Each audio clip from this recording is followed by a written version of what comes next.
Great. Welcome, everyone. So in our previous class, we said goodbye to TypeScript. And today we are doing something new. We are starting something new. We plan and then set up our notes project. So we call this project KodeCamp Notes. So this is a project. This is a project where we will build an API for notes. A user can sign in and create notes. So it will be a kind of a platform where users can go read notes on specific topics. It's a kind of a blog, but just this one is a kind of notes. They will be like more detailed and all of that. So users can sign in, create notes, and other users can also read notes without signing in. They can read notes. But if a user wants to create notes or edit their notes or even delete notes, they will have to sign in before doing that. But to read notes, you simply visit the homepage and then read anyone's notes, because the notes will be listed there with the authors and all of that. So first thing first, we will have to plan our project, and then we will set it up. And this will be a kind of only the setup. We just set the project up for today, and then in our next class we will develop the project, we build the APIs, then we also, if we have more time, we test. If we don't have, in our subsequent class we will test and then deploy to fly.io, and you will enjoy the experience. It will be amazing. So without wasting much time, let's dive into planning our project, KodeCamp Notes. So in planning our project, basically, we'll be using the MVC architecture. Okay. No, you don't have to do alongside with me. You just have to watch. Just pay maximum attention, because what is here is once you get distracted, you have to like rewatch before you understand what's going on. Just don't do anything. Just stay with me. And after everything, you can go ahead and, try to do it by yourself, because you have to practice, because your subsequent tasks, you have to do all these things by yourself, so you can also get along with them. Okay, so our design architecture, we'll be using the MVC architecture. And what is MVC? MVC simply means model view controller. So I believe some of us already know what this architecture is all about, but some of us don't really know. So we go over it and then try to understand what the MVC architecture is all about. So this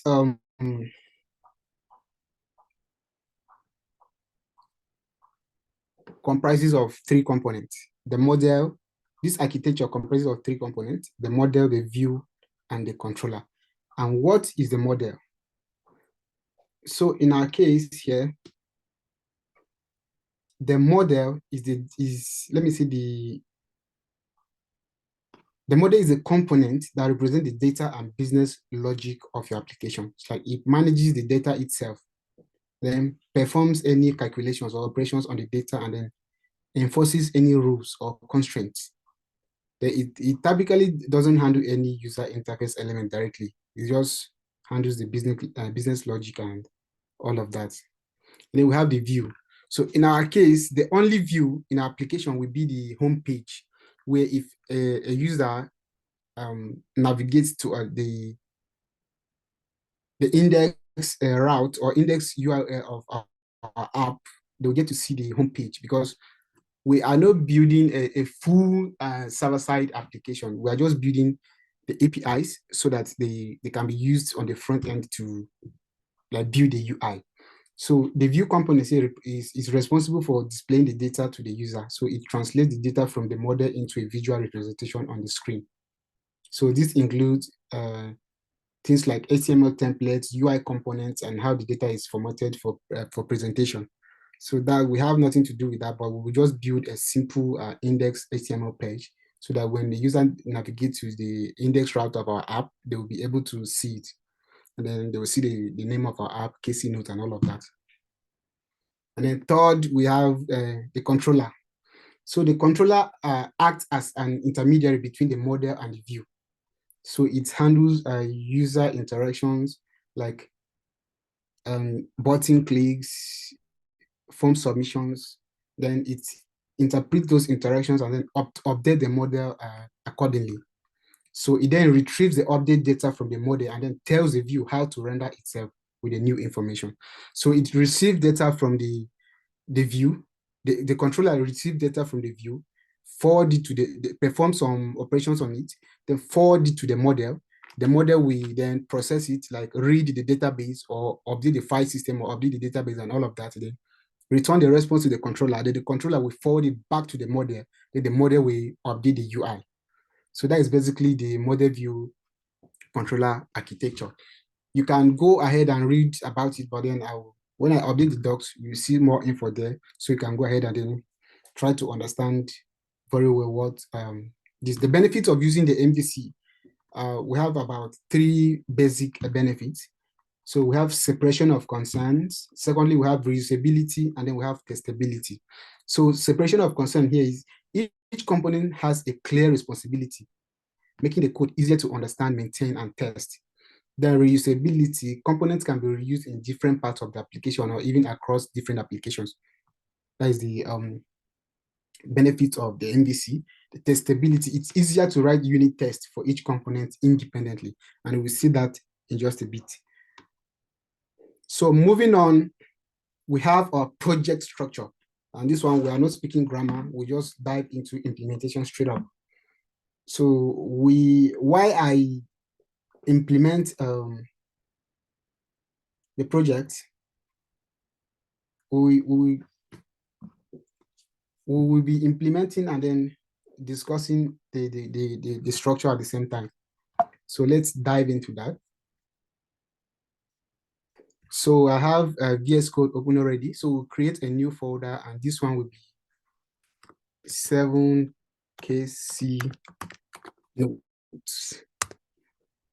So here let me zoom in a bit. Okay, I think this is okay, like this. So we say CD 7, no, 7, so okay, so now we are in our KC notes and there's nothing in our directory. So what we do now is, first of all, we will initialize a package.json file. Before doing that, okay, let me just open this directory. This is KC notes, and I should just remove this like this. So let's initialize a package.json file by saying npm init -y. That is saying npm initialize this file, and then you say yes, because if you say init, it will prompt you to impute those values manually. But if you say yes, you're saying yes, just initialize it and then provide me with the default value so I can change them later on. So you say yes, and then we have our package.json here. So we dive into this package.json. Then we have the name of our app, and then we're using TypeScript. So to make everything structured, we say source/index cs, because this file will be in our source folder. And then we have keywords. In this keyword, we say, okay, why KC note? Okay, sorry. I thought I don't want to use Copilot. We shouldn't be using Copilot. Okay. And here we are. Great. Now we have keyword, we have KC note, we have KodeCamp, we have TypeScript, and we have Node, like this. I think these 4 keywords are okay. And then we have our description. So our description here will say, let's say KodeCamp notes. And there was author, we say it is KodeCamp, like so. Then we have version. And then before we proceed, let's add our type module because we're working with ES modules. Okay, see, this is the basic structure of our package AC file. And over here, we can come add a dev script. We leave it empty for now. We remove the test, this.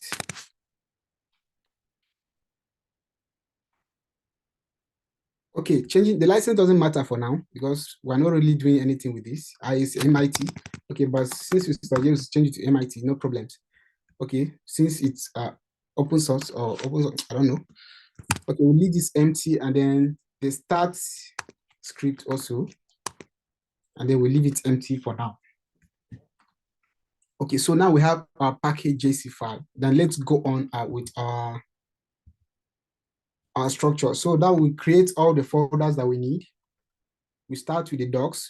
All our docs, we go in here.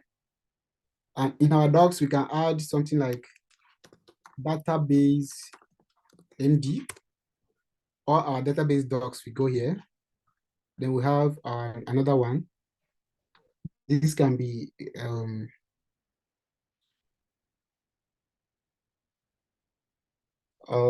let's say fly MD. So that when we get to fly IO, we can write some things about fly so you can easily get to remember and all of those things. So this is just the docs. So in a proper GitHub repo, you have the docs repo and other files. All the documentation will go into this folder. So the next folder we have is the public folder. And this public folder will house our index HTML file. Index HTML. And in our index HTML, we create an HTML template. And then we change this to the document title to KC note. It's KC note. And the body, we create an H1 element.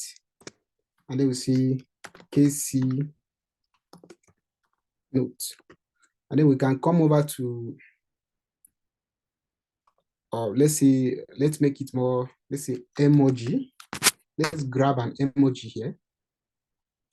Let me say notes. Notes. Okay. Notes.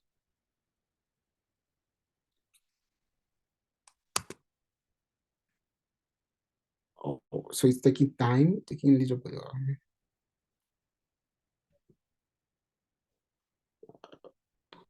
The website is slow. So we have our memo here.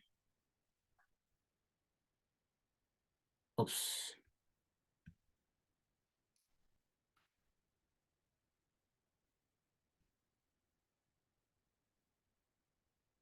Okay, let's just leave it, let it load because I don't know why it's taking that much time. Okay, so we come back here, we have casing notes, and then we add some styles to our H1 element. We say style, we add an inline style. We say text align of center. We want the title to be centered. And then we say font size, the font size should be, let's say XXL. And then we see the color should be Dodger blue, like this.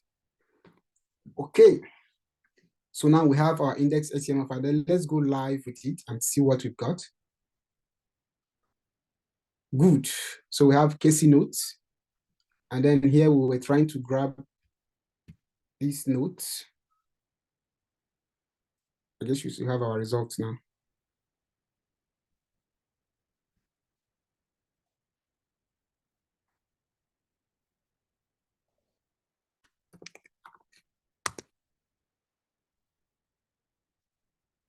Here we're trying to grab some notes emoji. This is just mezzavoing. Okay, so since it's not loading, let's just leave it.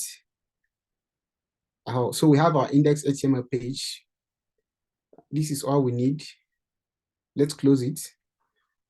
And then, oops, no. Okay. So now we can dispose this. Great. Now that we have our index HTML page, let's close this index HTML page, this file.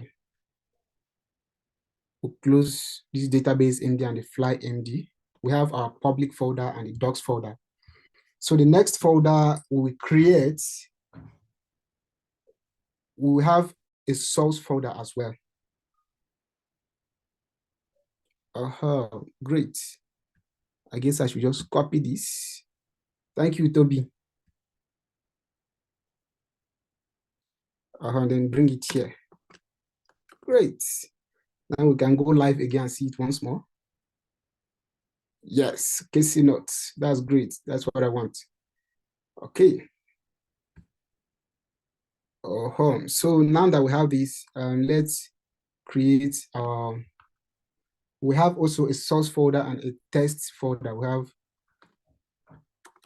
test and we have source. Okay, now that we have all these folders, these are the folders required in the root of our project. So what we're going to do here, like, let me just do away with all these files so we don't get confused. They're not in our current project. Let me just delete them. Great. So now we'll move into our source folder. And in there we add two files. We have one file. The first file is index.ts, and the second one is app.ts. Okay, so what we get to understand what we need to have index and app.ts files in our source directory. And then inside the source, we have the test directory. We also have the controllers, the text folder, not the text folder and the controllers folder. We also have model, and we have routes like this. So these are the folders required in our source. We'll also add another one, which is utils, the utils folder, where we have our utility functions. We have another folder here, which is errors. We write all our error classes and functions that we handle handle the errors in our app. And we have another folder here, which is a database. All our database function and all of that will go in there. Okay, so now that we have our structure set up, we need some packages. We need to start installing packages. So first of all, we start with the development packages. So we first of all install TypeScript. Then TypeScript doesn't understand Node, so we'll install the node types, followed by NodeMon, then TS node, and then Vitest. So the reason why we're using Vitest is because Vitest is fast and faster, like 10 times faster than Jest. And that's the reason why we're using Vitest. So you can hop onto the Vitest website and then type Vitest. You come over to Vitest. You can go back to your homepage. Vitest, next generation testing framework, a Vite native testing framework. it's fast. You already know what Vite is. Vite is for it is just compatible, smart and instant watch mode, ESM, TypeScript, JSX, all of that, Vite powered. And then the features, why Vite test? You can hop on to the need for Vite native test runner. Then you read, they compare to Jest, and then all of that. So you get started here, you install Vite test and all of that. Okay, so that's that. So first of all, we start with type. We'll install all of them at once. We say npm install. You can say --save dev. That is, you want to install them as development dependencies, or you can make it this short. That's save d. So you can say type script ts node test at types /node. What else is remaining? Node mon TypeScript node mon. Okay, and then we add node mon like this, and then we hit enter. So all this will be installed, and you don't need to worry about what all these are. So by the time we start working with them, we already know what TypeScript is and why we are using it here. And then types/node is to tell TypeScript that the node, the inbuilt node modules that we are importing, we've already installed the types so that TypeScript will know that, okay, if we're importing FS, these types are already installed, and TypeScript will grab the FS type from the types/node, and then it will understand it automatically without you telling that, oh, see, this is node, okay, do these. TypeScript already understands that, okay, we have types/node, so all of these functions, their types are in here. So let me just check, and then I understand this. Okay, so we have our packages installed. Now, if you open our package.json here, if you open our package.json here, we have dev dependencies, types/nodes to version 20.14.7. Then we have node mon, we have ts node, we have TypeScript, and then all of that. So now that we're done, we have other development dependencies to install, but then as we move on, we'll get to understand what's going on. So now that we have installed the dev dependencies, we'll also install dependencies. So you are seeing FS Extra. So FS Extra, it's a package that contains all the inbuilt modules that it contains modules that are not built into Node, but you don't want to walk around that. You just want to import a package and then use it. Like read JSON sync, read JSON. We have read file sync, but we don't have read JSON. We don't read JSON with the read file function. So FS Extra has all these other modules that are not built into Node. And then we install JSON Web Token. We also install SQLite and SQLite 3. So SQLite 3 is a driver, is a database driver we'll be using to interact with our SQLite database. So let's get into installing these packages. Okay, so we say npm I fs extra JSON Web Token SQLite 3. Then hit enter. Okay, so it's taking a little bit of time.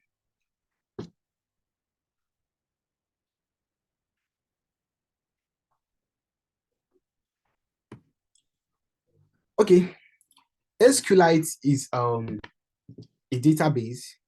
PostgreSQL and PostgreSQL is also a database, but they all use SQL syntax. And the reason why we're using SQLite is because we're going to be using Fly, and I want to teach you something very important. SQLite, you don't use SQLite in production.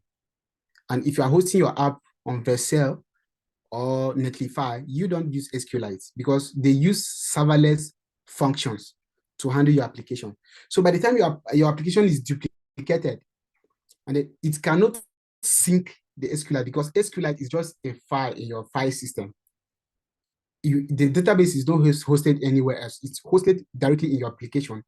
and it's a file in your file system. So if you distribute your file on the serverless functions, this file cannot be distributed. It cannot be synced. You cannot sync the file. If you write to one of the databases, that database cannot be able to replicate that file to the other database. So you cannot host an SQLite on those platforms. But Fly uses machines. It uses virtual machines.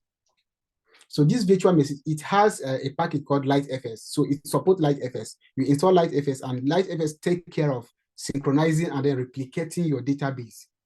We'll get to that in a bit, but right now, check, Anthony, you should check, try to check what SQLite is, and then check what Postgres is. They are both powerful databases, but in some kind of powerful applications or large-scale application, we don't use SQLite, we use Postgres. But the syntax, you are not directly interacting with the database. You will be using an ORM, like we'll be using Prisma to be precise. But in this project, we will not be using any ORM. We'll be using the database, we'll be using SQLite just to interact with our database. Okay, so right now, let's continue with what we've installed FS Extra and then JC Web Token and all of that. So right now, let's also install npmi-d at types/fs extra, and then at types/json web token. I hope I'm not misspelling this. So we hit enter. We install them as development dependencies because we only need the types in development. Okay, so now we have the types of FX extra so that TypeScript will not yell at us. And then we have the JSON Web Token types. Now, so everything is, we have the necessary dependencies needed to run our application. So now that we have our dependencies installed, moving on, we are actually done with our minimal plan. We've just planned our app, we've structured it, and then we've installed the dependencies we want to use. That is just the basic plan for it. So moving on, we have the project setup. And so this is where the real deal is. Okay, so the project setup, we start with the tsconfig file. So we configure our TypeScript compiler options, what we want our project to, how we want it to compile, how we want it to work in development, and all of that. So we get back to our application, and then we'll just see tsc -init. Okay, so what we are saying is TypeScript compile initialize. Okay, Anthony, the structure changes. It depends on anywhere you find yourself, but this is a kind of, I just want to make it a kind of a general structure so that you understand. The structure basically changes. Okay, and if, let me just show you one. Okay, so this is another structure. So this is a well-structured production-ready app. Okay, but I'm not going to tell you the name. It's a well-structured production-ready app. And then look at the structure here. There are a lot of things that you don't understand. And if you open the app, there are a lot of things in this app as well. We have the services, the lab, and everything. So this is a well-structured, and we have the Prisma folder and everything. The node modules, the docs, content, scripts, public. So it's well-structured. Then the test, this is where the tests are configured and all of that. So we will implement this in our app as well. Okay, so now back to our app, what we're doing. Now we wanted to initialize the TypeScript compiler. So we say tsc-init, and now we have a tsconfig file in the root of our application. So first of all, we want to then change these compiler options. But what I want to do is I want to remove all of this. We don't want to waste our time going all over is uncommenting things. We'll first of all remove all of this, leave the basic ones. Oops. Okay, I guess I removed CommonJS. Remove this. Okay. They will have CommonJS, but we're not going to be using CommonJS. We'll be using something else. Let's just remove all the comments first. Then we'll get to another basic one that is already here for us. Remove this, and then add a comma to do away with the error. Remove this one as well. Add a comma here. Remove this. Then our project is in strict mode, and we'll leave it like that. We don't want to use any type, and then remove this one. So right now we have a basic tsconfig file, and then we'll change this target to ES 2022, one of the latest versions of JavaScript. Then we change our module to ES next. So after I will explain this file line by line when I'm done setting up everything. So we have ES module interrupt, and we have strict mode, we have skip live check. Don't worry about that. I will explain it line by line when I'm done setting it up. So we add other options as well. We have verbatim module syntax, and we'll set it to true because our project needs it. And then we have another option of allow JS. Let's leave it to true for now because maybe we may want to use JavaScript in our project, or some of our installed packages uses JavaScript. So let's leave it like that. And then we have another resolve JSON module, and we change this to true as well. Want to resolve JSON modules. We add another module detection. Then we set it to false. We already have we add another one here. No uncheck index access. We set it to true. We add another one, module resolution, and then we set it to. We're not going to set it to node. We set it to bundler because we're using a bundler and we're using ES build. We'll see that in a bit. And what we are learning here is, let's not brag, but I dare you to Google it. Just Google how to set up a production grade TypeScript application with ES build and TypeScript. So you see a kind of different result, but then you won't get what you're expecting. So this is an avenue for us to learn all these things. They're very, very important. And anywhere you find yourself, you should be the person to be looked up to. You should be the person to solve problems, not you going to people to solve problems. You can even build internal libraries that a company you are working for can use. Let's continue. And then we have the module resolution is a bundler. What next do we need? We have no emit. And then no emit is true. And what we want is TSC, TypeScript compiler, should not emit JavaScript files. It should not compile our code. It should only check our code. It should only check the types. And then we have lab. We have ES 2022.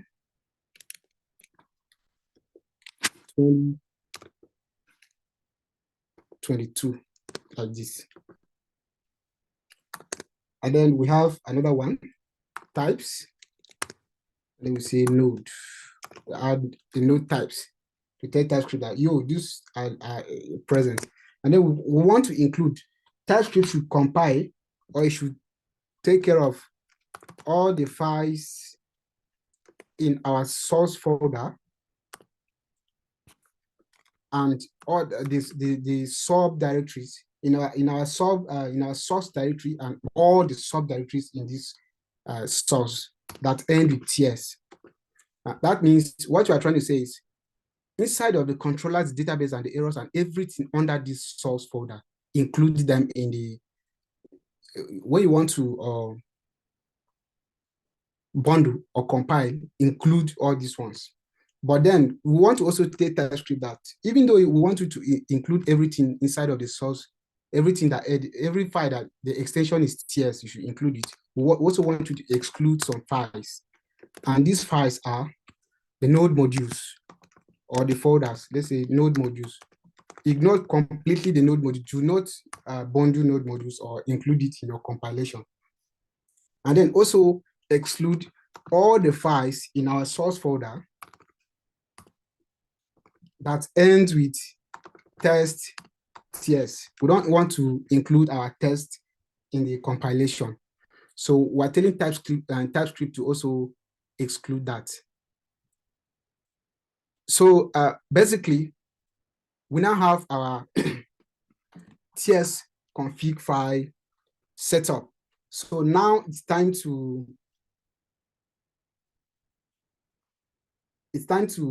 understand what every directive in this file stands for. So we start with the first one, which is the target.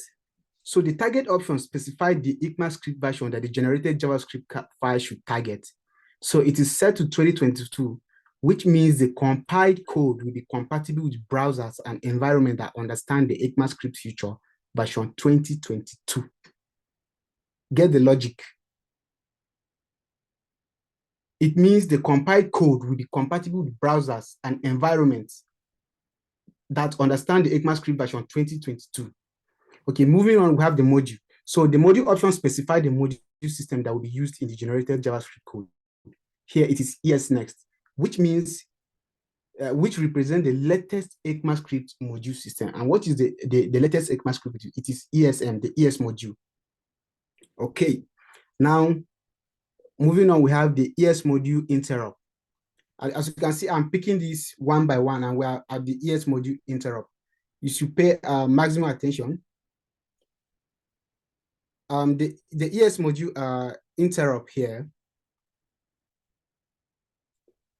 simply here it is set to true, which means the compiler tries to it tries to make module reading in different style, like CommonJS, AMD, and then UMD. It tries to compile all of them to work together. So when it's set to true, we are just telling it to not consider them to be the same. Even though we are telling it to not to be the same, we are also telling it to compile them to work together. So we are trying to tell it to compile them to the ESM standard. Compile the CommonJS, the AMD, and the UMD modules, all of them, and then bundle them in our app, but then make them work with the ES module standard. That is what the ES module interrupt true means. If you encounter any CommonJS module in our project, compile it, bundle it with our ESM, but make it compatible with our ESM so that it will not cause any errors in our project. Okay, so we have the strict mode, and we already know what strict mode is.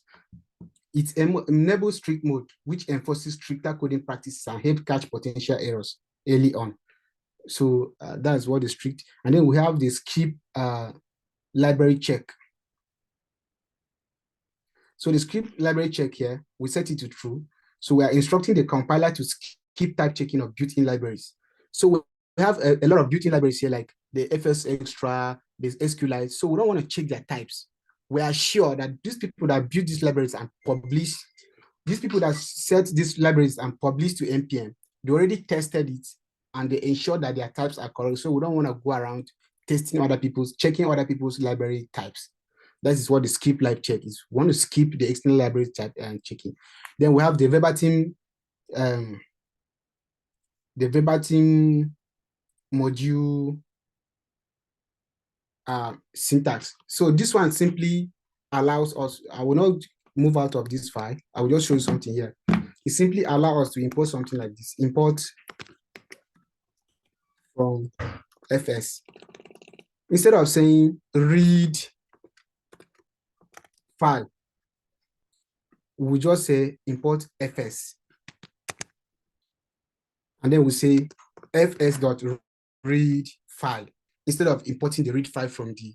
So if you turn this to false and you do this like this, type3 will throw an error that you did not turn this on. So you should import something like this read file inside of, you should destructure this and then remove the read file. But since it's turned on, we can simply import it like this, and then TypeScript will be happy with us. So this is what the verbatim module syntax mean. So that is what we are telling TypeScript to do for us.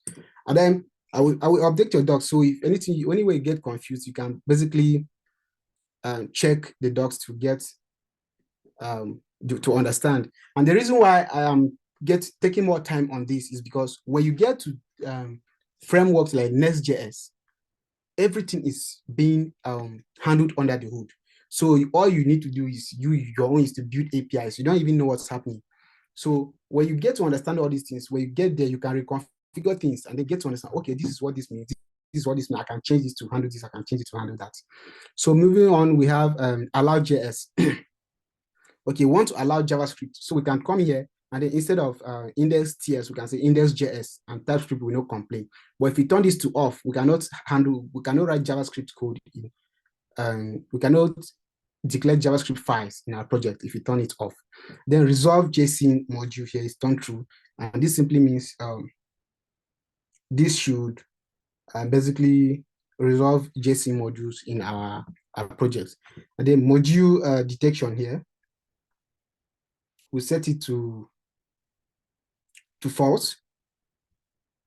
To false to detect modules. That is basically it. And then unchecked indexed access, and we set it here to true. So the compiler disallows accessing properties of object. So unchecked index access, if I'm setting it to true, and then the compiler, if you have a say name is equal to an object like this, and then you have n, and then you say 2, and you want to access n like this, you say name, and then you put in n as a string. TypeScript will say no. You turn this to on, no unchecked index libraries. You should not access n like this. And if you can remember, in one of our classes, we had this error and I totally forgot that this was turned on. So as we have this, and you can just come here and say name.n and TypeScript will be happy with you. So this is what this means. We don't want to access object like that. You can take your time and go over all these things. So, and the module resolution here sets to bundler. So this is simply telling TypeScript that, okay, TypeScript, we don't want Node to resolve modules. We want the bundler, and we'll be using ES build. So ES build is our bundler, so it will handle the module resolution, not TypeScript. And then we have no emit to true. I already explained this, that, okay, no emit, we don't want you to compile our code. Allow the bundler to do that for us. Your work TypeScript for now is to check the types. Okay, then we have the labs, so we specify library definitions to be included in the compilation process, which is the ES 2022 library, which provide types for ECMAScript 2022 features. And then we have the types. So this option allows you to specify additional types declaration to be included during compilation. So we have Node, and then we've already installed the types. We can also remove this and we don't have any errors. So I already explained the include and the exclude.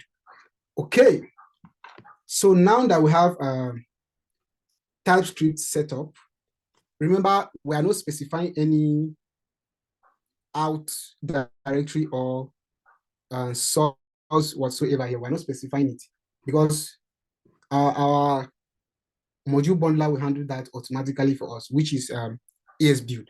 So moving on, we want to basically set up our project to start working so we can start the development server and then move on with things. So in our app, we simply start work.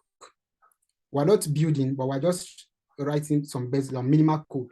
So we say import HTTP from node HTTP. And inside here, we also have to import the types. The request here is the incoming message. That is the request type. And then the response is the server response. Okay, so moving on, and we want to implement our server. So we say const app, if it's express, we say const app is equal to express dot equal to express, or whatsoever how you do it. Then you say const app is equal to http dot create server.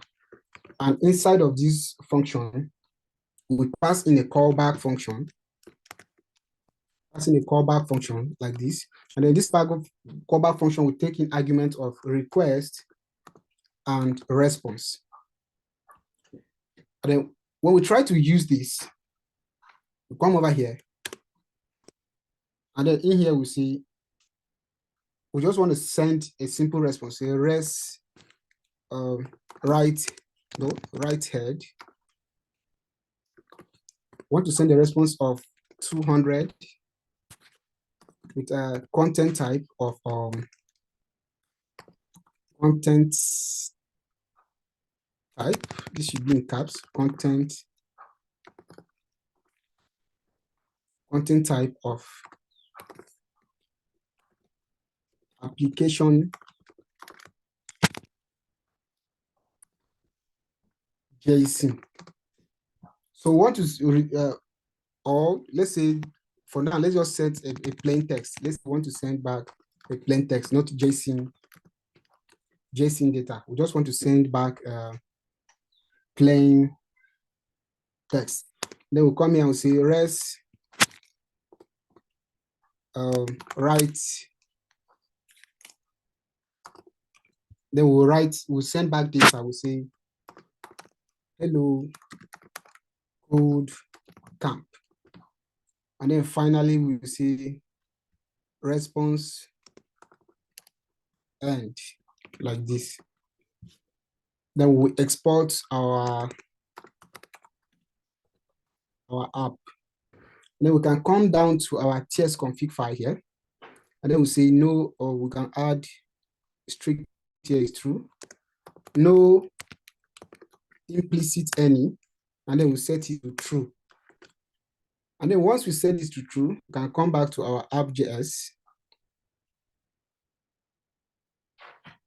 request, and we have the response. Okay, now we can come here and specify. We have incoming message, and we also have the server response, like this. Okay, so now we've created a basic server with types. Now it's time to use this server in our index JS file. Sorry, index TS. And the reason why we're creating this server in a different file and then using it in the index TS, we'll get to understand that in a bit. So we import app from, oops, not test, app, like so. And then in here, we can see app listen. We can just come over here because we're here to do some other things. You can say const port is equal to, let me first set it to 3000. So I want to show you something. And then we say port, then we pass in a callback that says log, not this log. I don't want to import the inbuilt this log. Okay. Server running on port 3000. Let's just leave it like this for now. Okay, so now if you try to start our app, we've not set up NodeMon yet. So we are done with TS config. So the next thing to set up is NodeMon. So we already have NodeMon installed. So the next thing to do is we don't want to just come into our package JSON file and then say NodeMon watch we just want to create a file that we can configure NodeMon to handle more robust, handle more things for us. So we can say NodeMon JSON, and you can head over to NodeMon and check their documentation. So instead of this is a JSON file, so we open our curly braces, and the first thing is watch.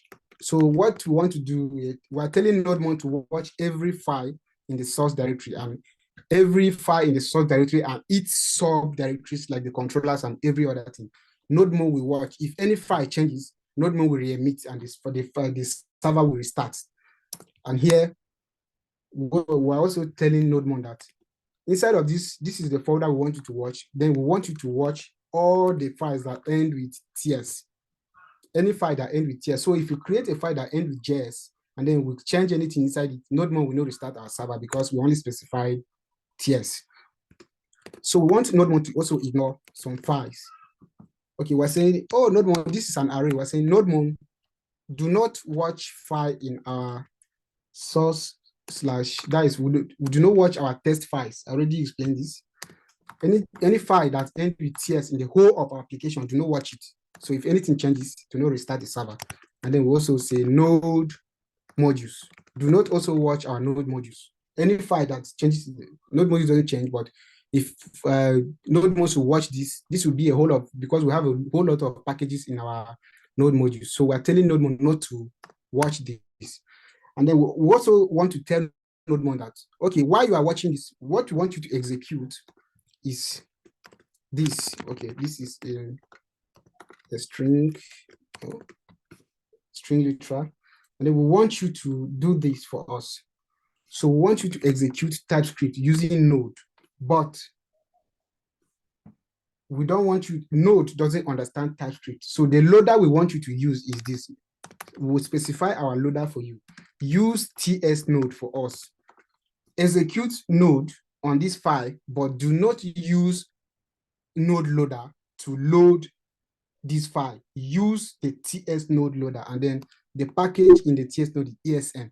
Use that specific loader in the TS node to load our source slash index TS. So this is what we are telling NodeMon. NodeMon, when we instruct you to work, watch this, and then watch all this, the file that's end with TS, and then ignore these ones. So while ignoring, also use the TS node slash ESM loader to load this file, and then watch. This is the entry point. So watch everything. So now we can come back to our package JSON file. And in here, we will specify the dev, will say NodeMon. And then we may likely get an error. It depends how TypeScript is happy with us. Say npm run dev. Okay. Okay, so our app is crashing. And right here, we're getting an error. Cannot find module. So basically, it's either NodeMon or TS node is not understanding the TypeScript, or TS node here is not understanding the resolution of the modules. So what is saying here, internal binding, node internal process ESM loader. It's not understanding how we are importing. In fact, it does not handle this module resolution. It does not resolve the modules. So it doesn't understand. So we have to enable some. It doesn't understand ES modules. So if we change it to CJS and then use require, our code will work as expected. But this is ESM. So the loader doesn't understand. It doesn't resolve this ESM modules. So we have to tell NodeMon, we have to tell Node to enable some features. So in this case, that is not understanding. So Node, enable the experimental modules. Experimental modules. So this is supposed to be stable by number. By NodeMon, I don't know what's wrong with them. So after enabling the experimental modules, so we want you to set the ES module specifier resolution. We want you to set the ES module specifier resolution to node. Even though we are using the TS node loader, but the resolution specifier should come from node. Node should use the experimental module, and then should enable the ES module specifier resolution to should set it to node. And then the loader will be TS node slash ESM.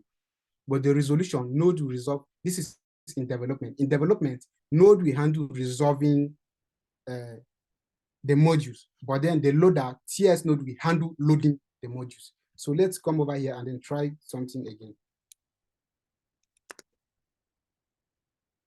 Okay, so node bad option, ES module specifier resolution is equal to node. Okay, so let me check. This is ES module dash specifier. So check the spelling for resolution. Okay, resolution. Okay. Spelling for resolution. Resolution here. Okay, so we have to stop our server and then start it again. Resolution. It's resolution like this. Okay. Okay, server running on port 3000. So now we have our app up and running. So let's stop our server and try to run it again. Okay, now we've stopped our server. Let's run it again. Okay, server running on port 3000. So our server is stopping as expected.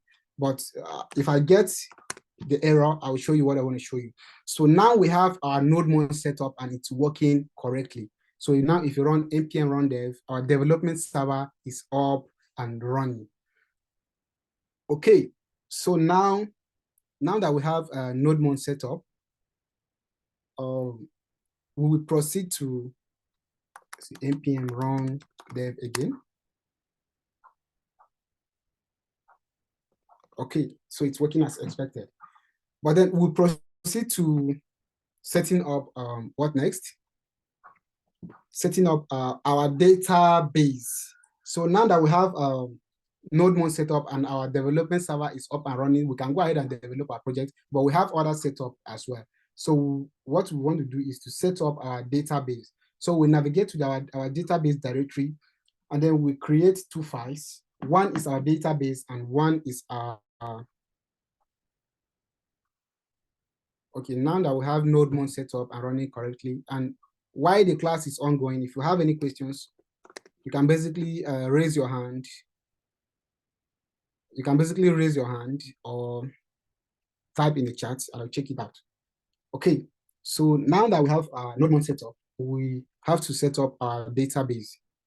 So we come to our source folder in our database directory.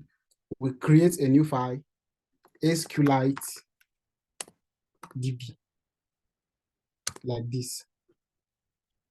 And then this is it's not yet encrypted. So this is why you feel you can type anything inside, but you can't write anything. When we start adding things, it will be encrypted automatically. So let's close that. Then we create our index. Yes. Index. Yes. And inside of here, we import path from node path like this. And then we also import SQLite 3 from SQLite 3. And TypeScript should be happy now. And then we import open from SQLite. This one is not SQLite 3. So SQLite 3 is a driver, but then the database is SQLite. The functions we'll be using to interact with our database is SQLite, but the driver is SQLite 3. And then we import URL from node URL. And then we can move this to the top like this. Okay, now that we have the packages we need imported, we can see const database. Okay, we can say const db name is equal to SQLite db, like this. And then what we want to do is we want to point the driver to the part where the database is. So you know that we cannot say, if you log if you do something like log die name, the directory name, and then we import, okay, let's say we copy this, bring it to our index file, then paste it here, and then start our development server.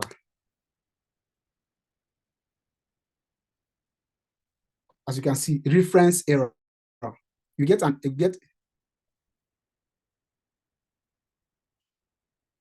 yes, database has nothing to do with TS config JSON, Anthony. Just chill. Just chill. As we move on, you don't be too anxious. You get to understand all the questions. All the questions you're asking, they'll be answered automatically. So we have reference error. Name is not defined in ES module scope. So we cannot use this thing in our ES module. So we have to find a way to specify a directory name. So that is the reason why we imported all these path and URL of the thing. So we say const directory name is equal to path.die name. So this will convert what we're about to do now. So before we convert it, let's bring back this function and then look at what we're actually doing. Let's paste it here, comment it out, come down here. Then I want to import file to URL, and then pass in import meta URL. So I want to log this to the console.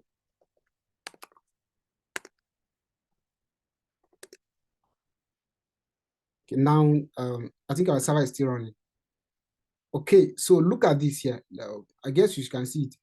Look at where my cursor is pointed.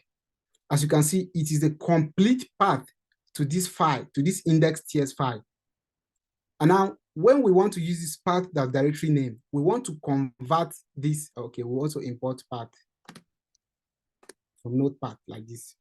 So this directory name simply converts this to a directory. So we copy this from this console log and then paste it inside of this. Then we'll come back here and then log the directory name. So if you log the directory name to the console, now we have only the directory name. There's no file. You can see the directory involves 7 KC nodes / source, but the file is not inside. So this part of the directory name is converting the whole URL to a directory name. It's removing the file.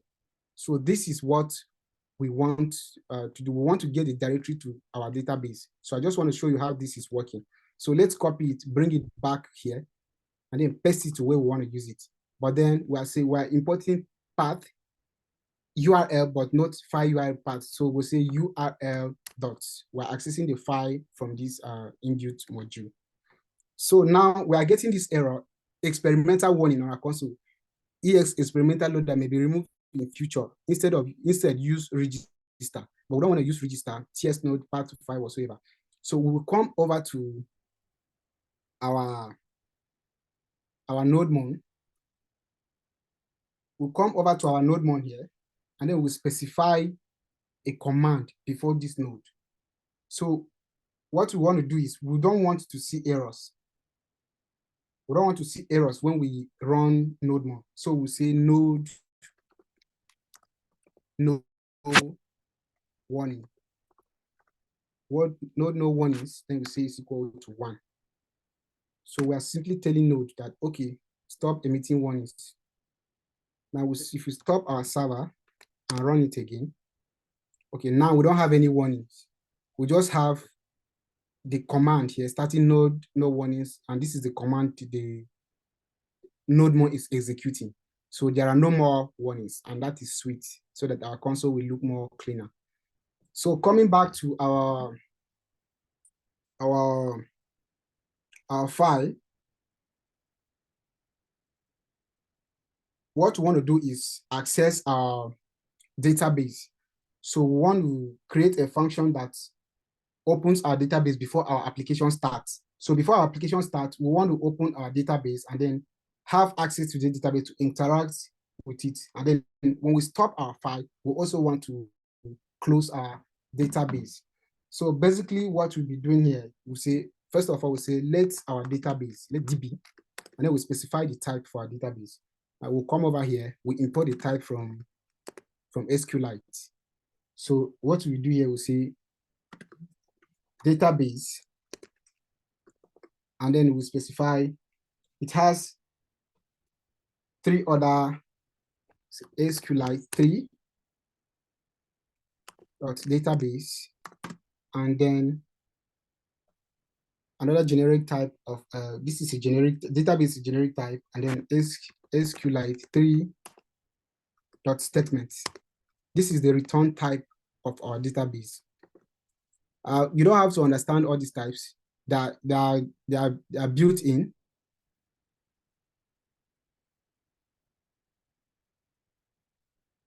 Anthony, chill.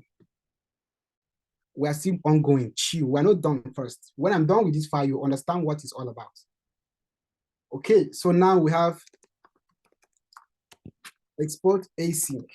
So this is the file that will open our database and make it ready for reading and writing when we start up our application. Then we say initialize. This is a function, initialize DB. We give it a name of initialize DB. And this here, this function will return a promise. Because it is an asynchronous function, it will return a promise. And this promise will be this. It will return a promise of our database. So I want to make TypeScript know, okay, this is what this function will return, like this. Okay, and then we have to wrap it like this. Okay. This is what this function will return. And then we open our function here. Okay, so what is this saying? The functions degrees. Okay, so TypeScript is telling us that since we are returning the promise of this, then we have to return something inside of this function. So if we get into our function, now it's time for implementation. So what we want to do is we say if there is a database, if database is not open, because if it is open, then we don't have to open it again. So we say if database is not open, then we say the database that we declare, we say let DB here is equal to this or no. We can say or no. This is the best, one of the best practices is equal to no. We don't have to leave it like that. We have to initialize it to no so that it will not claim any memory and then there will be no conflict or any problems. So we say now we reinitialize the database to say await open. We want to open our database, and inside of this open function, we have some argument to specify the file name. So where is the file name? And then we say path join the directory name, and then we want to join it with our DB name. The path join here, what this will do is it will take our directory name. Let's say we have /users/source or /anything. Then it will take the database name here, then it will join it with it. It says /SQLite DB. So this is what this path join here is doing. It's joining the database file name to the database directory. Okay, so now we have another second argument inside of our open function, and this is the driver. So the driver here will specify SQLite 3 database. So that is the driver. So TypeScript is still complaining that we have not returned anything. So after opening the database, we will simply return the database, and TypeScript is happy now. Okay, so we have another function to close the database. Export async function close DB. So this function is to close the database, and then this returns a promise of void like this. So in here, you say if the database is open, if the DB, that is if it is open. Oops, why is this jumping? See, await. And then we import the close function also from is close SQLite.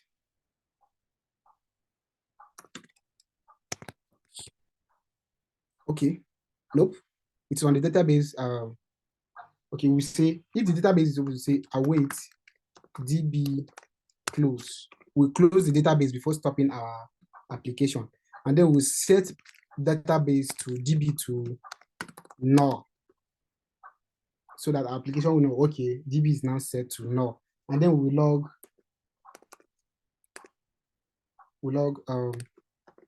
disconnected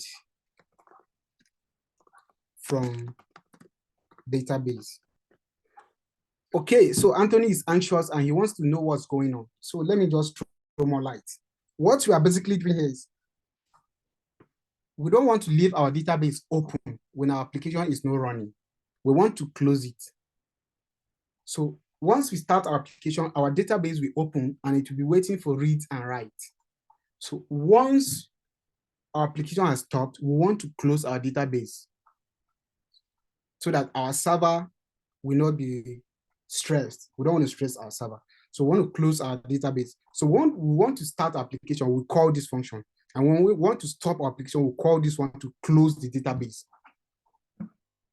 Anthony, if you don't still understand, I guess you should just go ahead and read about opening and closing of databases, and then also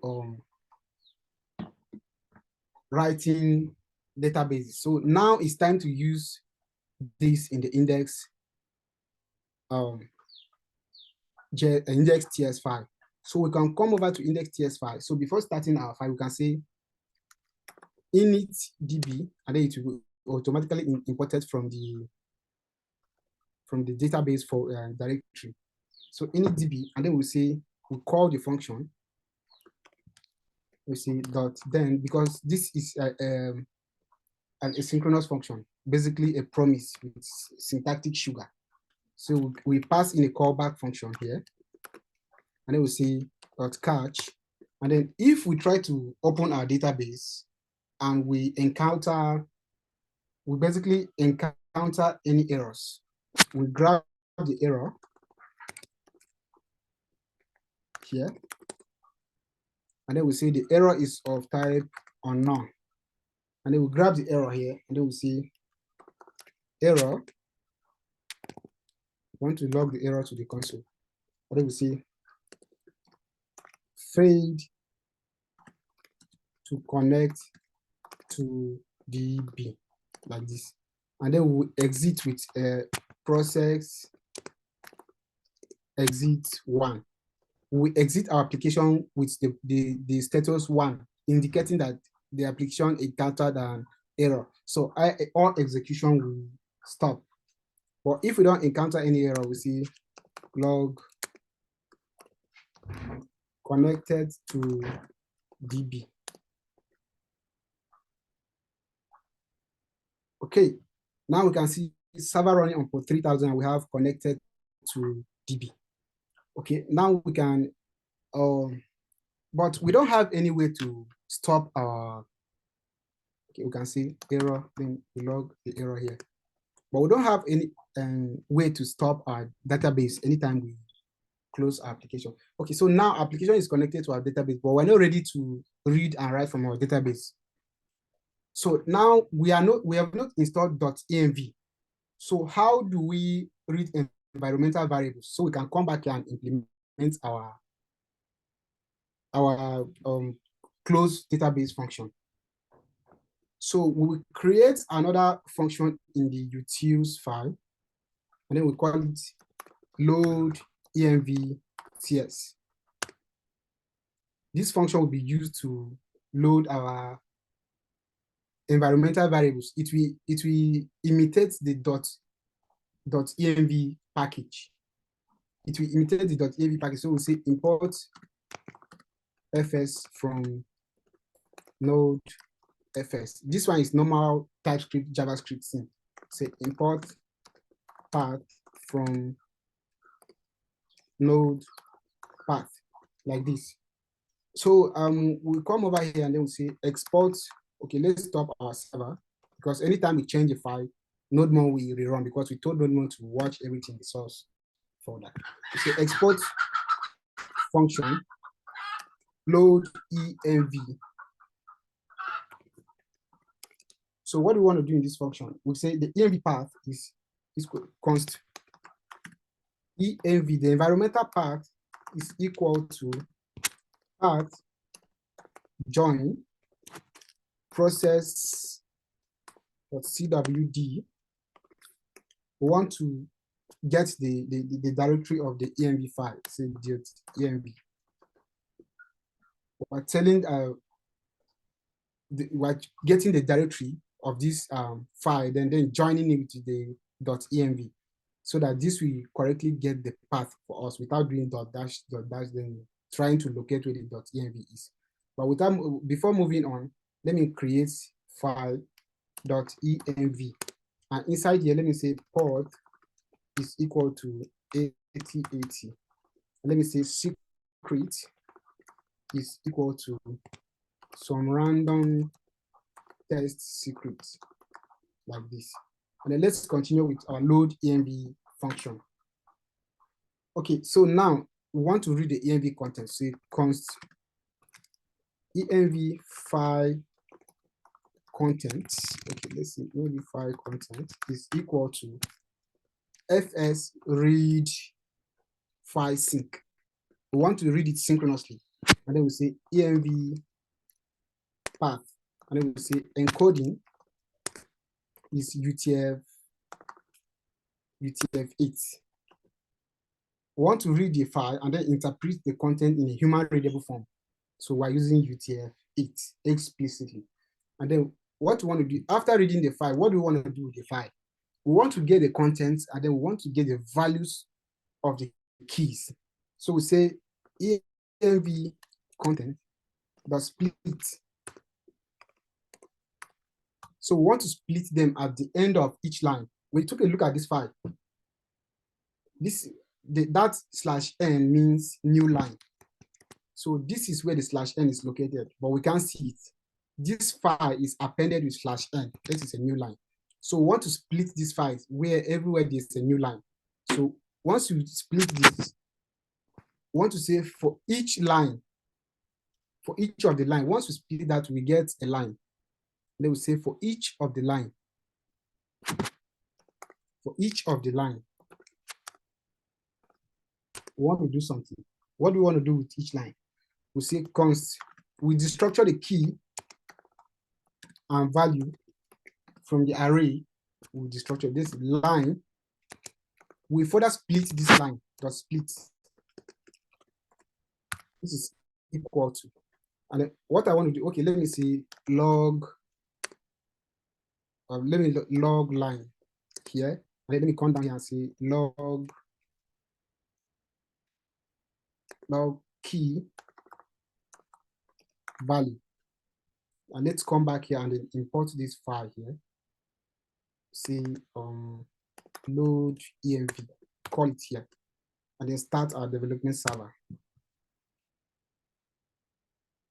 Okay, now as you can see, this one here, the first one here is the line.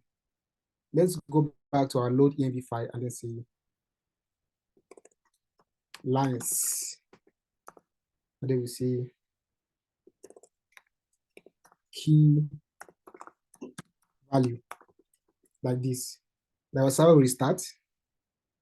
Okay, so now we see lines. We have port equal to 8080, and then secret equal to some random test secret. And then here that we specify key value, we have port equal to 8080, and then we have secret. Okay, now we have the first one, key value, port 8080, secret, and then we have the value for secret. Okay, the first one, secret, there's no value. Oh, let's leave that. We get this, the split. Okay, so now we're splitting and then getting the key and the value from this env file. Let's check the env file again. Let's see the secret is correctly set. Okay, let's save it once more. And then come over here, save it. Okay. Okay, so now if there is key, let's just move ahead because I see this secret is having no value. But what we want to say, if there's a key and there's also a value, what we want to do is we want to set them on the process env, the environmental variables. We want to say process key trim. We want to trim it if there are spaces. Let's say, for instance, we add, instead of leaving it like you say, port, the port is equal to like this. And then we'll say, we want to trim it first. And then we'll say process env key. We want to see the key is equal to value dot trim. We also want to trim the value so that we remove extra spaces. Okay, so now we have our load env file implemented, and this is all we need to do. So now we are imitating the dot config, sorry, the .env package that we used to install, that npm install .env. So we are imitating it. Now, if you come over to our index tiers, and then here we say log process env port. And then we can see, as you can see here, we have 8080. And then to make it more clear, we can say port is, and then we'll add a colon. Okay, we'll add a comma, please. A comma, port is comma, and then we say port is 8080. And then our load env file is working as expected. Okay, so moving on.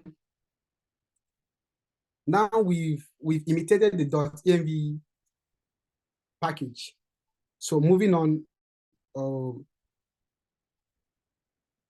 we want to index, okay.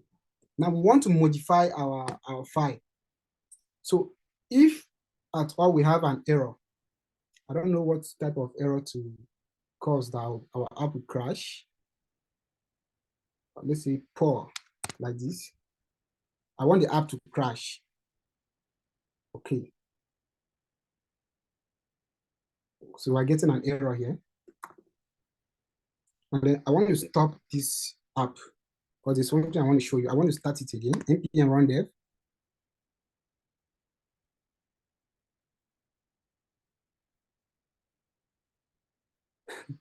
Okay, npm run dev, and okay, our application is still running on port 3000. Okay, so let's change the ports here to port. Let's move below this. What's equal to process env port, like this.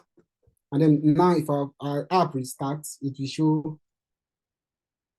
Okay, then let's change it to port. Okay, let's see. Server running. Okay, I'm getting an error here.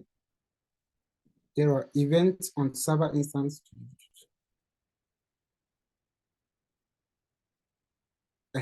Address already in use.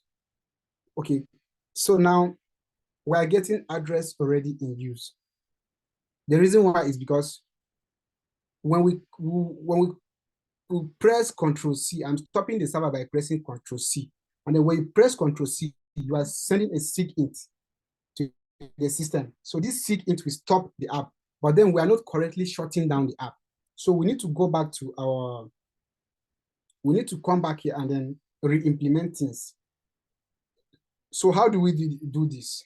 So in order to come back and re-implement things, we simply say, we rewrite the whole logic. First of all, we remove everything here and then rewrite everything. Then we say const node env is equal to process.env. First of all, we check if we are not in production. If node env is not equal to production, we want to load env because we don't want to call this function in production. Because by the time we are in production, we will set our environmental variables on the platform we are hosting our application. So if we're not in production, we want to load this, but if you are in production, we don't want to load this. Our environmental variables are already on our platform, and it will be loaded from where we keep them. So then from here, we can say const port is equal to process env. And the reason why we're doing this 2 times is because before this, we've not loaded our env. So if you try to access port, it will be undefined. But now that we've loaded our env, port is accessible because it is in our environmental, it is in our .env file. So now that we've destructured this, we want to actually connect to our database before starting our application. So first of all, connect to our database. So there's a callback function here. Then we say .catch here, and then we do our normal error handling. Say error.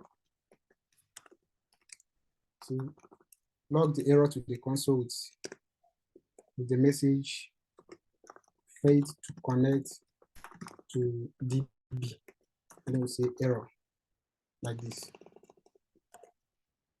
And then we exit the application with the status of one process exit 1. So we're not done with that yet. This is just handling our error when we want to connect to our database and there's an error. So now that we've connected to our database successfully, if we've connected our database successfully, what we want to do is we want to say const server is equal to app listen to our port with a callback function of server running on port, and then we see port like this. Then we're getting an error. Okay, I told you the reason why we're getting an error, because when we stopped the app, we did not send, we sent Ctrl+C, send a SIGINT signal that is to terminate the app, but then our app did not terminate because we did not indicate, we did not tell it that, okay, the signal sent is a SIGINT, so stop our app. And now this is what we're going to do. So now that we've started our app and then we've logged this, and then below this, we will say log connected to DB, like this. So after connecting to our database, then we'll start our server and then we'll log connected to DB. Or we'll even say connected to DB here before our app will start. And then now we want to send signals. We say process. This is an event. So when the event of SIGINT, can you see all the signals? SIGBOSS, SIGCHILD, and all of that. SIGINT. Now, if you hover over, you see it's the SIGINT. Then add the listener function to the end of the listener array. So you will do all of that on connection, some connected, someone connected, and all of that. So this is an event, and then we pass in a callback. This is an async callback. And inside of this async callback, what we want to do is we want to say log. This should be on a new line. Shutting down server. Shutting down server. And then once this signal is received, our server should close. We want to close our server. And then we pass in an async callback. And then we'll say, okay, this is async. This is an async callback. Then we want to tell our server to shut down. So this async callback, once our app is shut down, we want to close our database. Await, close DB. Look at the function here. Oops, no, not that close. close DB. This should be imported automatically. Close DB. As you can see, this is a promise of void. It's returning nothing. So after closing our database, we log server has been gracefully terminated. Okay, gracefully terminated, like this. And then process exit 0. This is success. So process exit, this method instructs NodeJs to terminate the process synchronously without an exit status of code. If code is omitted, it exits uses either the success code 0 or the value of process exit code. If it has been set, so NodeJs will not terminate until the exit event listeners are called. Can you see that? It will not see, it is this exit is coming from the node process. So process is an environmental variable, so we are accessing it here without importing it. So we're asking NodeJs to exit successfully, not with an error. Now that we shut down our app. Now, if there's an error that we cannot process dot on, if there's an uncaught exception, this is an error that we did not catch, we know nothing about, and we don't know what is wrong. So if this kind of error occur, let's handle it. Let's assume this kind of error occurred. We grab the error from here, and then from our callback function, then we say log error to the console, and then we say uncaught exception, like this, and then we log our error to the console. And then if it's an error, we still close our database before exiting our app. We say await close DB. I know what the function is doing, but this time around we will not exit successfully. We're telling Node that an error occurred, so we're exiting with an error code. And if you check our database here, check our index DB, you see that what the DB is doing is closing the database, await close DB. So the close DB will call this function, and this function will close database. Okay, so now that we've done this, as you can see, every time this error occurs, this is an uncaught exception. Okay, listening, this is an uncaught exception. So if you come to here, this is where this error is being handled. So uncaught exception, error listening, already in use port 8080. So let's stop this. In fact, let's use another port. Let me come over here and then change this to 500, 5000. And then start our app again, because that port is running and we do not stop our app. Okay, so where is this secret coming from?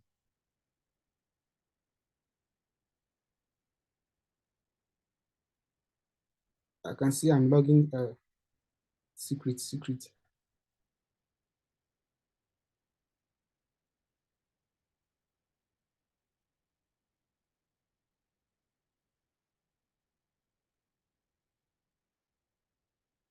It's a place I'm logging something. Okay, I don't know where this secret is coming from, but then maybe I'll get to see it later. Okay, so now we have connected to DB, server running on port 5000. Now, if I stop this server, I will send a SIGINT signal, Control C, and then see what's happening. Shutting down server, disconnected from database, the server has been gracefully terminated. So if you have any questions, you can go ahead and ask. But this is basically how we can successfully terminate our server without any errors. So we're handling these errors basically. Now, I told you why we are doing this twice here. I just don't want to use the .env package. I don't want to install it. I want us to emulate this so you understand very well what's going on under the hood. So we connect to our database. So if we connect successfully, we will then start our application successfully. But if there are any errors, while trying to start our application, we will close our database before exiting. Okay, so now we have a basic application.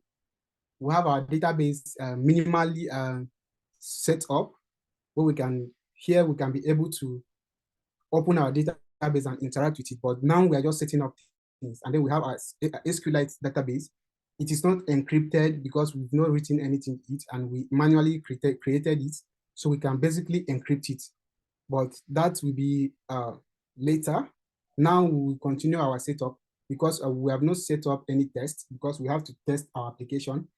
Okay, so moving on here, we have, we've set up database. Okay, so the next thing here is ES-build. You see .env, I'm not using it. Which of them is more professional? No, you will have to use .env. Most of the frameworks come with this pre-configured, like Nest.js, and then the server-side framework like Nest.js, that is a framework. It comes with it pre-installed and pre-configured. So you don't have to install it, and then you will just have to use your environmental variables. And then front-end frameworks or full-stack frameworks like Remix and Next.js, they also come with it pre-configured. So you just create your env file and add your environmental variables. But if you are using Express or any other framework that I don't know, you will have to install .env and then configure it the way you want. Do not do what I'm doing here. It is not advisable in production. I'm just trying to let you understand how things work under the hood. Okay, and if you don't know what this is all about, what we are doing here, where is the utils load env? The process env. The env here is an object that stores environmental variables. So what we are doing here is we are getting the key, storing it in this object, and then adding this value to the key. So each of the keys in this env file, we get the key, set it to the environmental variables, and then add the key, add the value to it, to the environmental object on the process. The process itself is an object with the environmental objects where other values are added to this object that you can accept and then use in your. You can as well import process from node process like this, and then if you hover over it, you can see Node.js process. And then if you try to do something like process, then you can see env cwd exit argv next tick abort add event listener. But this is not advisable. Process is an environmental variable. And if you try to do something like global this dot, you see all this global this that process, and you can see it's a global object, so you can access it here. And anything that is global, you don't need to call the global this. You just have to simply access it like process and you can see it here. Okay, so moving on, we want to set up a bundler because we need to bundle our application so that it will work in production. As I mentioned earlier in our previous classes, we have to bundle our app so that it will work in production. And then when you bundle it, you also minify it. You compile your code from TypeScript to JavaScript, where you basically run it on servers without, TypeScript, Node doesn't understand TypeScript. So for your code to run in Node, you have to compile it to regular JavaScript. So that is what we are going to do. So that is what we're going to do. We're going to set up ES-build to bundle and then compile our code and then bundle it. Compilation is different from bundling. We can compile our code to JavaScript, but then if you don't bundle it properly, it will still have, and then I will show you, let me just dive into setting up ES-build, and then I will show you that in a bit. So in here, you can come over to your KC notes and then create a file, note folder, a file. You can basically create a file and then name it build server TS. But I don't want to name it build server. I just want to make it clear so that you understand all the files and then folders in our project, in our root directory. So I will name it ES-build config TS. And inside of here, we import everything as ES-build from ES-build. ES-build like this. Did I install ES-build as a development dependency? Okay, no, we did not install ES-build. But then Okay, we did not even specify it here, but then it is here as our setup. Okay, so now we have to come over here and then install esbuild. Say npm id, that is install esbuild as a development dependency, like this. And then esbuild will be installed. It's a minimal package. We have added 40 packages, no, up to date, audited 256 packages in 3 seconds. Okay, now we have esbuild installed. Great. Now we can come over here and then if you try to access this, then TypeScript you auto esbuild. Great. Now it's time to configure our esbuild. So when we configure esbuild will take care of compiling, bundling, and minifying our app for us so that our app can be able to work on major platforms. So before we continue, I want to come down here and set our engines, and then I want to set it to add a comma, Node version 20. I want to set it to Node version 20, and you will understand this why when it gets to deploy our app to fly, and then how I will explain how it's useful. So what we are specifying is we want our app to work on platforms that support Node version 20. So if you use a platform that supports only Node version 18, your app may not work because there are features in Node version 20 that are not in Node version 18. So what Fly does, Fly doesn't take care of the Node version for you. You can use any Node version. Fly uses virtual machines. So your app is packaged in a container. And when we get to Docker, we treat Docker in such a way when we get to Fly, deploy to Fly, you understand. Fly uses virtual machines where you deploy your app, you configure it anyhow you want. And it doesn't specify these packages automatically for you, like Vessel or Render or Render or these other platforms. Fly takes care of it, allows you to have freedom and do everything by yourself. Okay, so Toby, you're asking packages like .env just make our life easier. If you want, you can write everything yourself from scratch. It will be a lot of work. It's important to understand how things work. One of you ask, okay. Okay, yeah, great. Yes, you are right, Toby. That's it. So moving on, we've specified engines in our package.json file. So coming back to our esbuild file, we want to import path from node path. Nope. Path. Like this. Okay, why am I getting this error? Path is declared. It's never ready.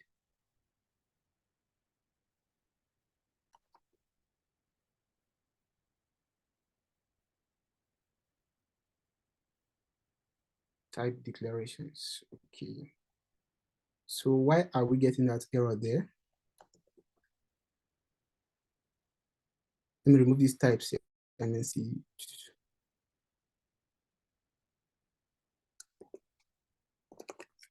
Okay. And it is not right getting this. Okay, let me say path. Let's just leave it there. This is esbuild config TS.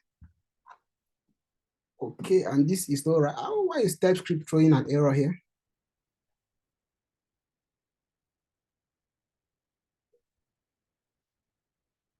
From esbuild. Okay. Okay, let's experiment this a bit. Let's say build server TS, and then import path from node path.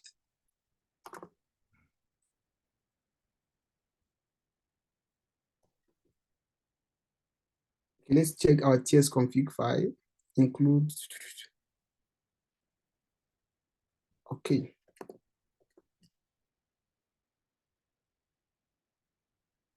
Okay.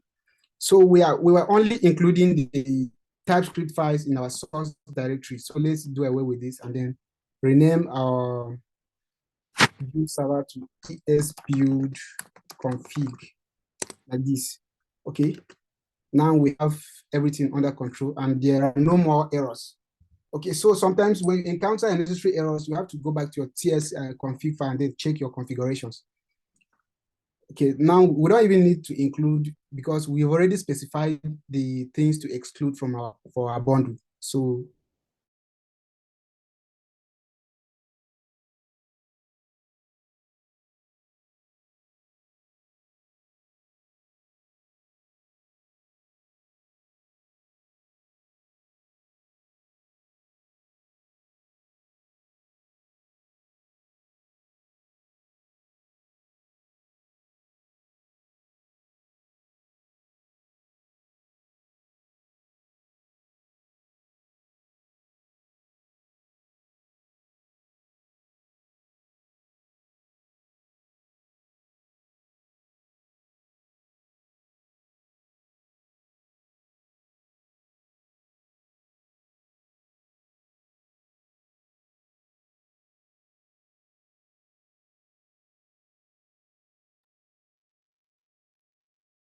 Network has ejected him.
Okay, can you all hear me? Hi, can everyone hear me? Yes, sir. Okay, sorry about that. Okay, so we were about configuring ES build. So where did you lose me, please?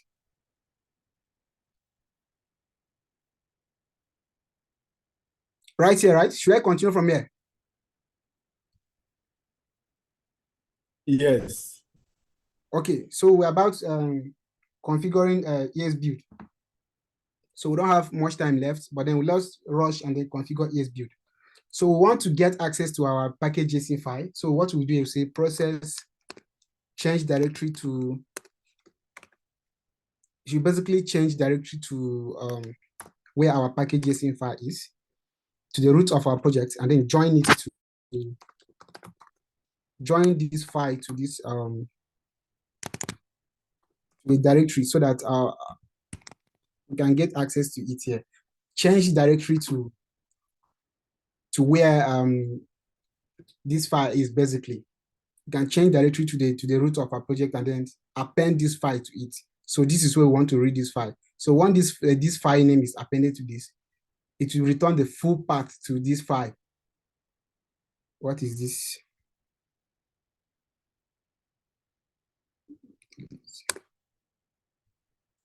Okay, so it will return the full directory to this file, and then we'll say const pkg, that is package.json, is equal to fs extra dot read.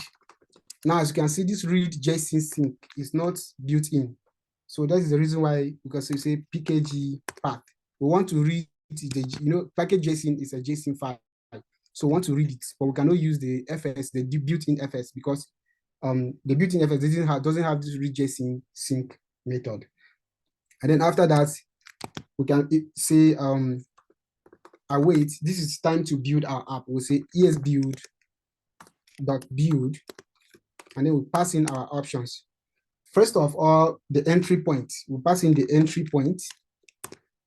This is an array. We can have more than one entry point, but in our case, we have only one, source/index TS. So we're telling ESB to start bundling our app from here. So it will start and then it will recursively bundle our app, moving from index TS to the following file to recursively checking our files and then bundling our application.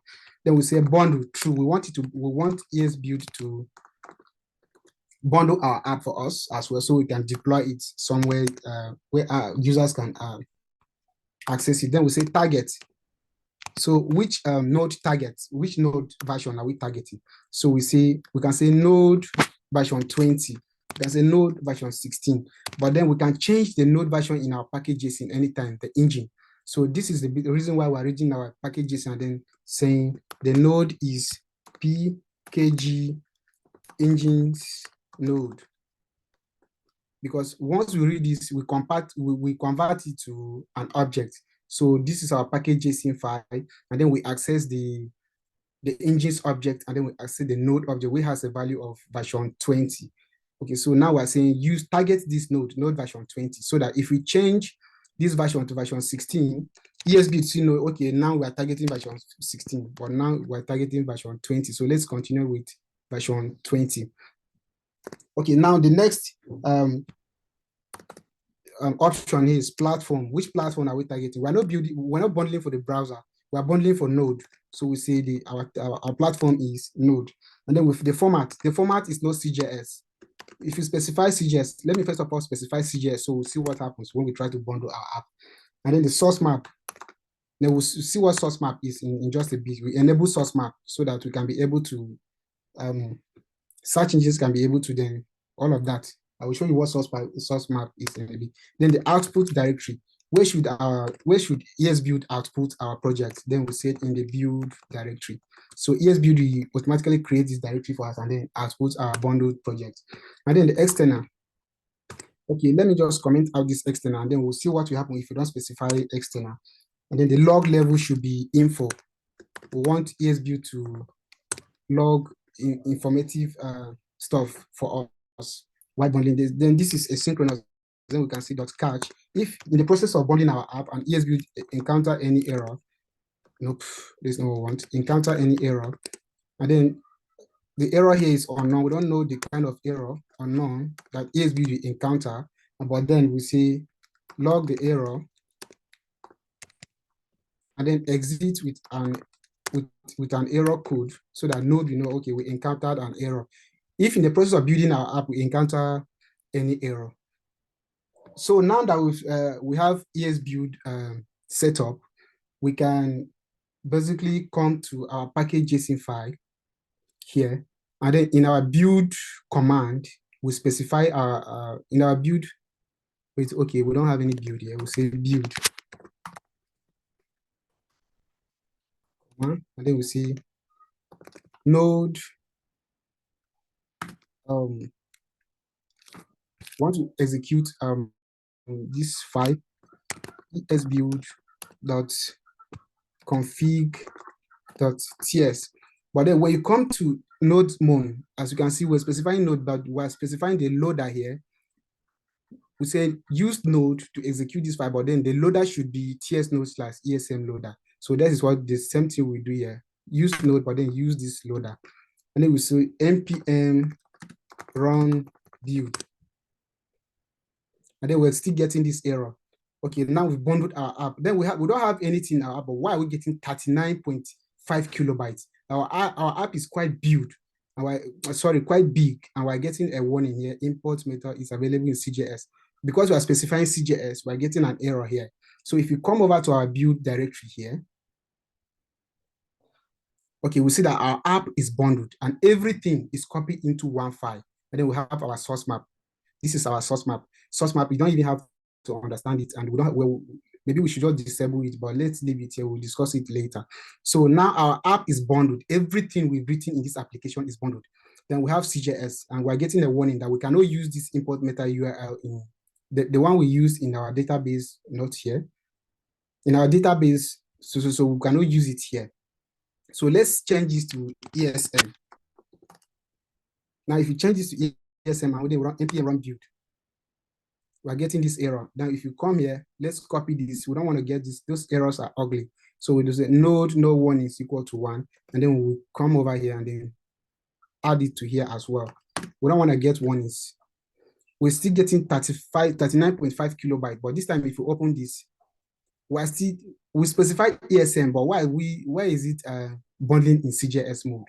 Okay, let's come back to our ESBuild and then we'll specify external because we have some files that are using CJS modules. Then we say SQLite. We see an SQLite 3 because this is to tell ESBuild that these files will be available in our runtime environment in production. Now, if you say npm run build again once more, since we are specifying this as external, and now we have 1.9 kilobytes and not 39 point something kilobytes. And now we have, this is ESM, and this is beautiful. And then we have comments. This is our app TS, this is index TS, everything is copied into one file. And then if you can remember what we talk about bundling and then tree shaking and all of that, it is being applied here. But this is quite big. Our app is not that big, and we have 1.9 kilobytes here, which is not advisable. So we want to also minify this. Let me show you one surprising thing. When you come to your ESBuild here and then turn this, say minify true, and then run npm run build. Okay, now we have 1.3 kilobytes. Now, if you open your index.js file, what? This is sweet. Can you see this? Now, everything is minified. I can clearly read this code as it is right now, but beginners or any other person, not anyhow person can read this code.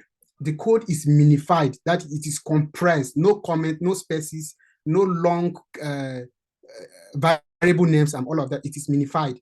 Now, this code can now run. If you come to our package.json and specify our start script here, I'll say node, then our build directory /index.js. This is the command we use to start our application in production. Then you say npm start. Okay, now application have started, connected to DB server running on port 5000. Now we've bundled our app and then we are ready to deploy it in production. So this is basically how to set up ESBuild. And then we don't have time, but in our next class, we learn how to set up our test using test. And then we learn how to write our first unit test and then write our first API test. And then we'll also test our function here, which is in our utils function, this load env function, we'll be able to test our function as well. So this is basically what we have to learn in our today's class. And I believe we've learned a lot, and this is amazing. So if you don't understand the options specified in our ESBuild file, all you need to do is go back, check it out. I already explained this one by one. Entry points, bundle, minify, target, platform is for Node, format is ESM and not CJS. The source map is true. If you remove the source map, and then our app will be bundled with no source maps. Okay, last but not the least, surely Anthony, the video will be uploaded. Okay, last but not the least, then we'll be pushing this to GitHub. So let's create a git ignore. First of all, we want to ignore our .env file. We want to ignore our build folder. We want to ignore node modules. We don't want to put this to GitHub. And we also want to ignore, what else should we ignore here? So I'm on Mac, so I will ignore ds, this annoying file, ds-store, and also .git. We will ignore all of this. And then this is all. Okay, so the reason why we are getting this 5,000 here is maybe our algorithm has gone kablooey, but we'll still check it out. No env sliders for each line dot split is equal to 1. If you come to our env file, okay, so this is all for today. So if you have any questions, you can go ahead and ask.